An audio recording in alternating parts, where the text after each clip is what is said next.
Hello everybody, we're here at ASGCT 2025 and I'm in the BioAgilytix booth with one of my colleagues, Jessica, and she is with BioAgilytix and she has a unique role. She is in the scientific office at BioAgilytix. How are you doing, Jessica? I'm doing great. How are you doing? I'm doing excellent. And tell us about your role. I'm scientific officer at BioAgilytix. I focus primarily on CMC support for characterization of drugs. So we're sort of a hybrid role within the company. We're actually really unique to CROs because we work with the operations side for assay troubleshooting, scientific, regulatory knowledge. We also work with our business development side of the company and with consultative approach to clients, right? So we actually get on calls with clients, talk about their projects, their problems, and how we can solve them. I've been learning about the BioAgilytix story now for almost 2 years, and it is a very unique office that you guys carry forward. And I think any client that comes, no matter how big or small the project is, you are assigned to that organization, and then you never leave their side, correct? Correct. Once you come in, big, small, emerging biotech or large pharma, you get the same package.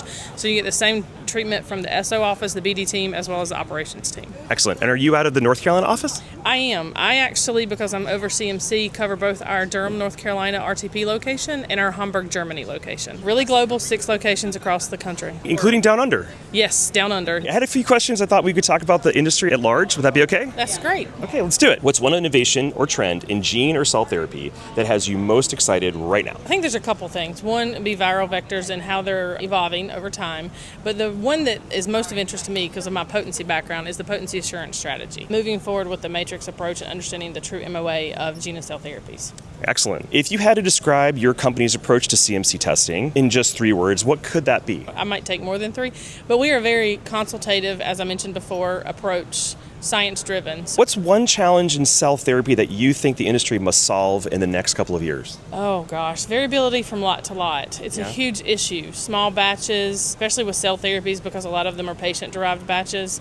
Understanding that there will be variability and sometimes it may be 100% is just something that industry and regulators are going to have to come to terms with. It's going to vary, but we're going to need that understanding. What makes your process or capabilities at BioAgilytix stand out from the crowd? It is our consultative approach. It's our team environment. It's the way that we work for you and with you as a partner. We're not just an outsourced lab. We actually will help you with, recommendations for regulatory filings. We will help you with troubleshooting your assay, specifications, comparability studies. And I think that approach, when we come to it as a partner in your pipeline, is key. Partnership is key.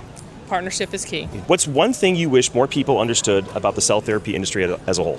From an analytical standpoint, I think it's the time it takes to get those assays in place. Historically, a lot of people don't think of the potency assay or your potency assurance strategy until later in late phases.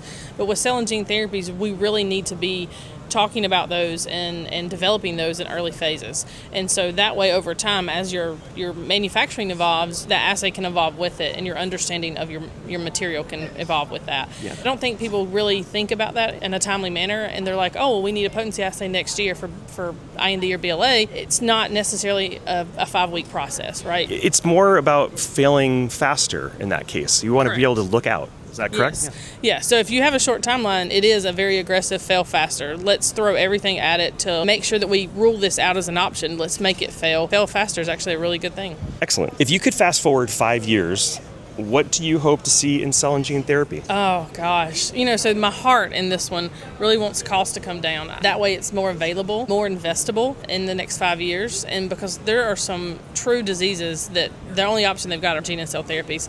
And I think that's where we need it to go in the next 5 years is life is more valuable. Accessibility. Yes. There you go. I like your word better. What's the proudest moment that you and your team have had recently? We have worked quite hard between our Durham lab and our Hamburg lab on the operations side to align those. And to be able to send a project across 3-site validation and then another project across a 2-site validation and then have the EMA come in and look at that and say, you've had no major audit findings across this was phenomenal. It was great. It's like getting an A+. It is. It makes you feel really warm and fuzzy inside. Even as adults, we can always use that little gold star every now and then. Yes, absolutely. We all can do that. What's one word you describe this moment in the evolution of cell and gene therapy? Constantly evolving. What is today is not what's tomorrow. So it will be constantly changing, and we just need to be able to be flexible and understanding in that change. Would you be up for one more question? It's kind of fun. Sure, let's do that. So if cell and gene therapy were a sport, what would you think it might be? I'm going to to go with football on this one. And that's probably because I'm a huge football fan. Now, you guys are located in America and in Europe, so we got to be clear about which kind of football we're talking about. That's a good point. The American football. Although I'm becoming very quickly a soccer fan, or the European football. When we were in Europe, the team actually went and climbed a bunker to watch a soccer game or a football game. It was phenomenal. So, Ahmed, if you're seeing this, I didn't die on all those 360 steps. But no, I would say football, and mainly because it's a moving target and something's always knocking you back, and you're constantly trying to move forward, and